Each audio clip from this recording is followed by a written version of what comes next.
Bonjour à tous.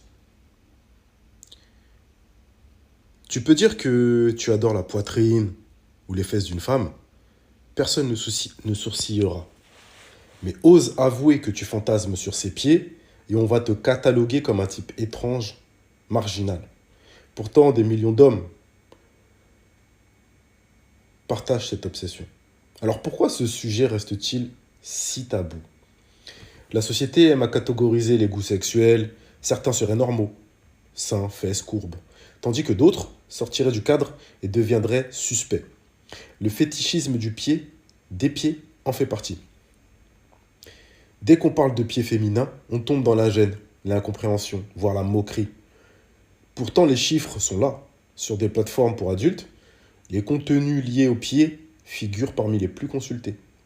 Les créatrices de contenus sur des sites payants comme OnlyFans rapportent souvent que les demandes liées aux pieds constituent l'un de leurs marchés les plus lucratifs. Comment expliquer cette dissonance entre la popularité réelle de ce fétichisme et le rejet ou la ridicule dont il fait l'objet?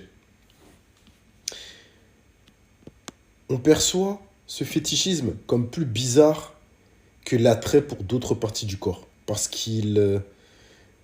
que peut-être que le pied est culturellement connoté comme sale, inférieur et donc moins noble que la poitrine ou le visage. Ceux qui rient de ce fétichisme sont souvent les mêmes qui, dans l'ombre, s'y intéressent. Il n'est pas rare de voir des moqueurs assidus être intrigués par le sujet, ou même y céder en privé. Il y a aussi un enjeu culturel. Le pied est associé à quelque chose de bas, de caché dans des chaussures. Quand on l'élève au rang d'objet de désir, on heurte des codes ancrés dans l'imaginaire collectif. Pour beaucoup, l'idée d'érotiser quelque chose d'aussi banal ou peu esthétique choque. Au final, c'est peut-être précisément parce que c'est tabou que ça attire. La société décrète que les pieds, c'est pas glamour. L'homme, lui, sent qu'il y a quelque chose de plus subtil, de plus secret à explorer. Et comme tout interdit, ben, ça devient fascinant. Dans cette introduction, il est intéressant de voir à quel point le pied joue un rôle ambigu. On en a tous. On en prend soin, plus ou moins, on le montre ou pas. Et pourtant, il demeure une zone majoritairement banalisée. On se focalise culturellement sur le visage, sur la poitrine, les hanches et les fesses. Or, poser le regard sur les pieds et rechercher du plaisir relève d'une démarche qui échappe aux sentiers battus. Ça illustre parfaitement la puissance du tabou. Plus quelque chose est étiqueté comme étrange, plus il peut susciter la curiosité et l'excitation, précisément parce qu'on brise une barrière mentale. C'est presque de la science pure et dure. En neurosciences, on sait que la zone du cortex sensoriel dédiée aux pieds est très proche de celle qui gère les organes génitaux. Certains chercheurs expliquent ainsi que chez certains individus, cette proximité peut créer des chevauchements. Cette donnée neurologique est cruciale pour comprendre pourquoi des hommes, mais aussi certaines femmes, ressentent de l'excitation sexuelle en voyant ou en touchant des pieds. Notamment avec la somatotopie, dans le cortex sensoriel, chaque partie du corps a sa zone de représentation. Les neuroscientifiques ont constaté que la zone des pieds se trouve juste à côté de celle des organes génitaux. Chez quelques individus, cette proximité peut entraîner une sorte de confusion neuronale. La stimulation des pieds se trouve associée à une sensation érotique, d'où l'excitation en fait. Pour certains, c'est une prédisposition. Il ne s'agit même pas d'un trauma ou d'une histoire d'enfance, mais c'est juste une sensibilité particulière au toucher ou à la vue des pieds, dont l'activation érotique est plus rapide que chez d'autres. Et bien sûr, il y a les expériences et le traumatisme. Bien sûr, certains fétichismes se développent suite à des événements marquants, un contact particulier avec les pieds dans l'enfance, un souvenir sensoriel fort, etc. Mais pour beaucoup, il s'agit surtout d'une inclination spontanée, renforcée par l'exploration personnelle. En somme, la biologie apporte un éclairage. Il ne s'agit pas simplement d'un délire mental ou d'un fantasme pervers. mais d'un possible câblage du cerveau qui associe la zone plantaire à la zone érogène. Ça explique pourquoi, au-delà des considérations culturelles, ce fétichisme se retrouve dans de nombreuses sociétés sous des formes plus ou moins ouvertes. La fascination pour les pieds n'est pas apparue avec Internet, elle traverse l'histoire, notamment en Chine impériale, où les pieds bandés constituent un symbole d'érotisme extrême. Les hommes étaient fascinés par ces petits pieds déformés, symbole de raffinement et de statut.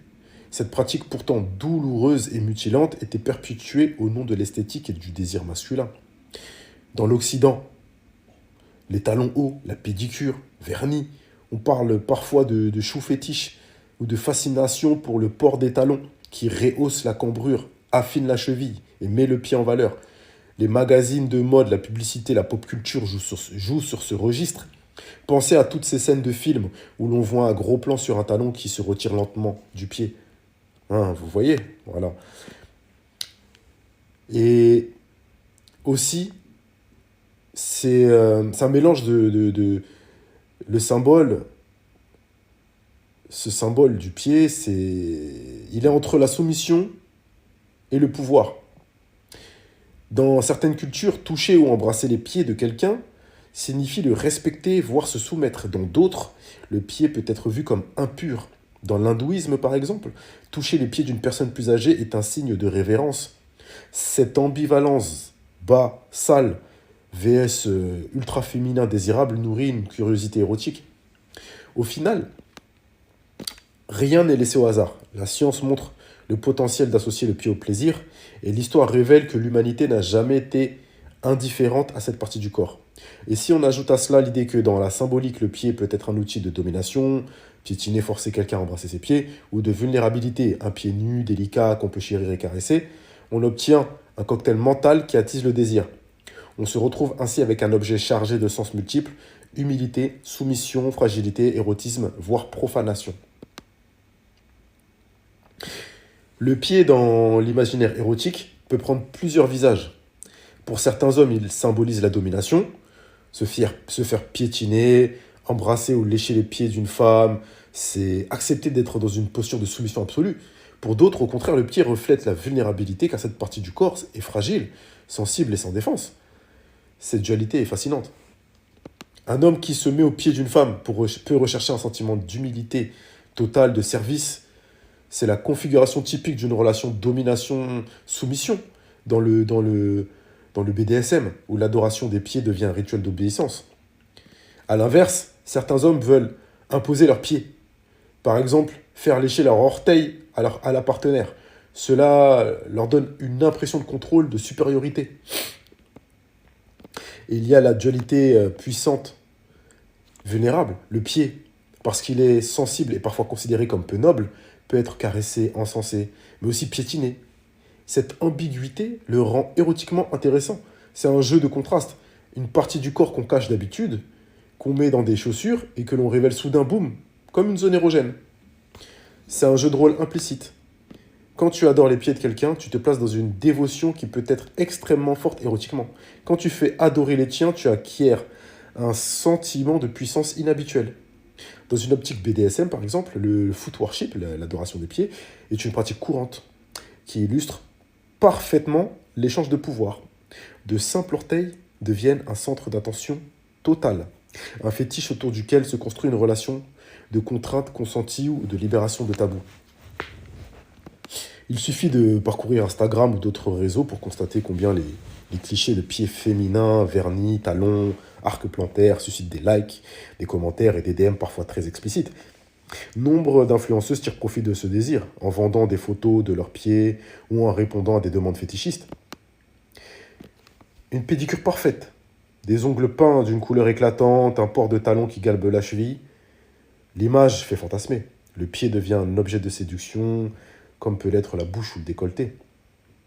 Et contrairement à la poitrine ou aux jambes, souvent exhibées dans la mode ou dans la vie quotidienne, voilà, à travers les jupes, les tops, etc., le pied est la plupart du temps caché. Le moment où on l'aperçoit, surtout s'il est sublimé, peut donc créer un effet de surprise, d'intimité. Et aussi cette proximité avec l'interdit, hein, qu'on a évoqué plus tôt dans la vidéo. Dans l'imaginaire collectif, les pieds sont associés à la sueur, la saleté, l'effort. Les magnifier ou les érotiser devient presque une transgression de principe. On fait d'une zone réputée basique quelque chose de glamour, voire sacré. En plus, tout le rituel d'entretien du pied, massage, bain, pédicure, ajoute à la symbolique d'une intimité partagée. Si une femme te laisse toucher ses pieds, c'est qu'elle t'accorde une forme d'accès privilégié, que beaucoup ne soupçonnent même pas. Au-delà du simple fétichisme, la caresse ou le massage des pieds peut être un acte de tendresse très fort qui rapproche deux individus. Ce qu'il y a de plus tabou, de moins noble, devient un espace de complicité sensuelle. C'est un paradoxe délicieux, élevé au rang d'érotisme, une partie du corps qu'on considère d'ordinaire comme utilitaire.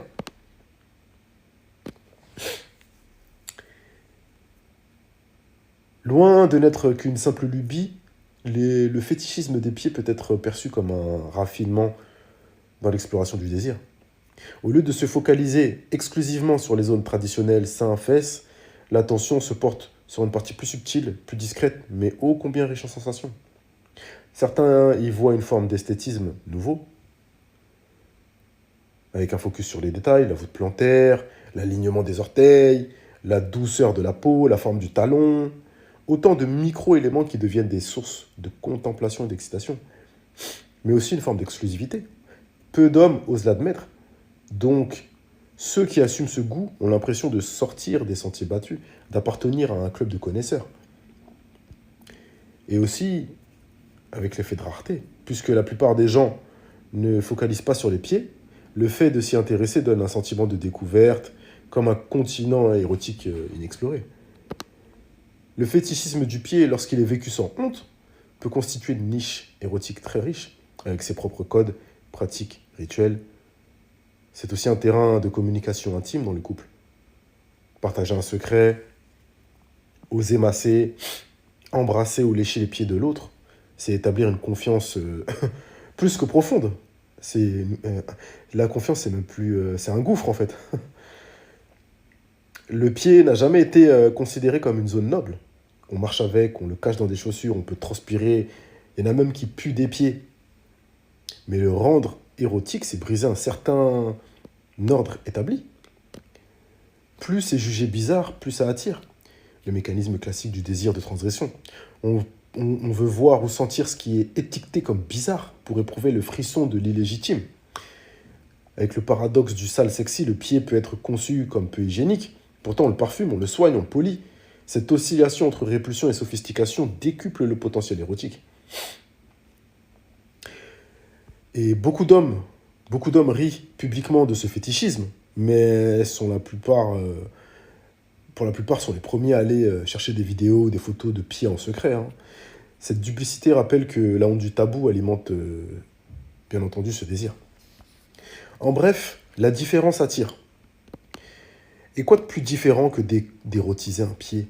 Cette partie du corps qu'on a toujours appris à cacher dans des chaussettes ou dans des chaussures, des Air Force, des Timberland ou des talons. Même pas, je dis des talons, je dis des conneries parce que c'est ouvert. Mais vous m'avez compris. Cette différence devient un atout pour pimenter une vie sexuelle, s'aventurer vers ce que la norme délaisse, d'où l'attrait pour la nudité du pied, l'exhibition de la cheville, etc. Il y a quelque chose de l'ordre d'un développement progressif qui peut rappeler un striptease, mais concentré sur une partie du corps ignorée. Au final, aimer les pieds d'une femme n'a rien de ridicule.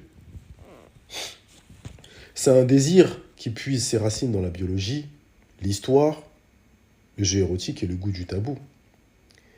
Et contrairement à ce qu'on voudrait faire croire, c'est pas une folie isolée, c'est un univers à part entière, un champ de possibles pour qui ose l'explorer.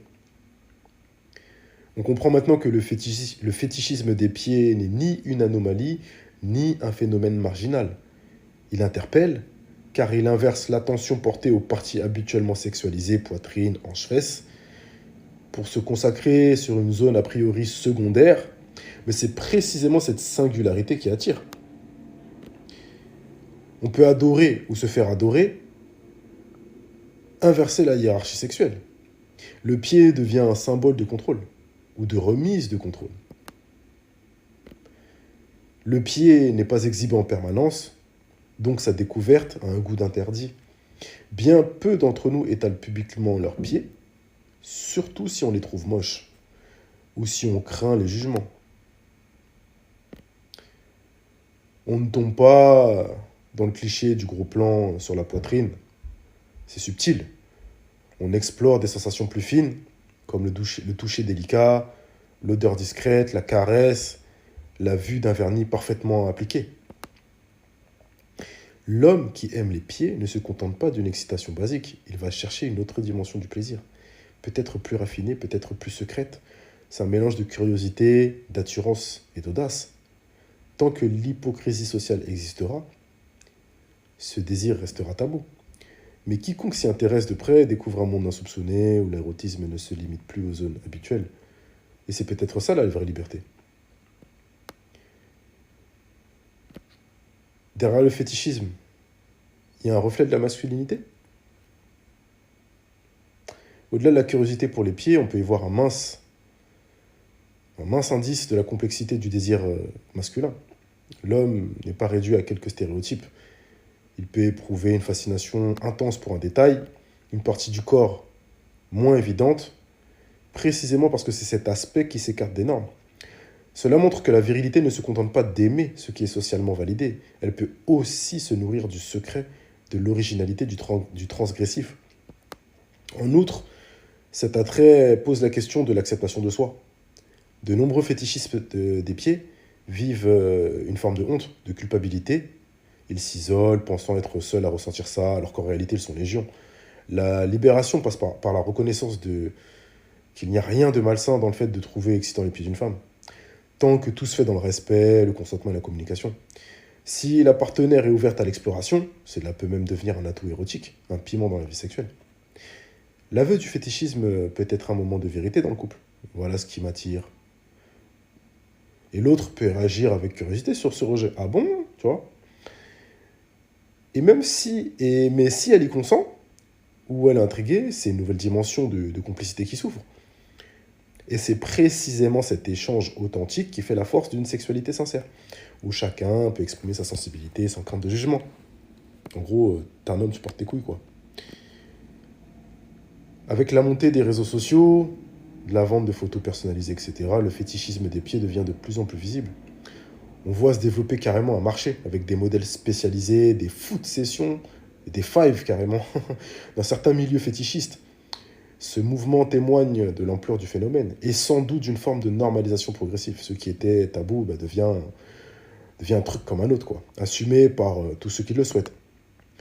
En conclusion, parler des pieds comme un objet de désir, c'est parler de la capacité de l'homme à investir plutôt n'importe quelle zone du corps d'une charge érotique, pour peu qu'il la trouve excitante. C'est aussi interroger notre rapport au bas haut, au propre sale, à l'intime exhibé. Car érotiser les pieds, c'est renverser la table. On prend un symbole, pardon, de ce qui est foulé au sol et on en fait un objet d'adoration. Ça révèle au fond que la masculinité et la sexualité en général est bien plus riche et nuancée que les clichés. Il y a dans l'attrait pour les pieds la preuve que le désir est, une grande partie, une affaire de mental, de symbolique et de transgression. Mesdames et messieurs, bonne soirée, à bientôt.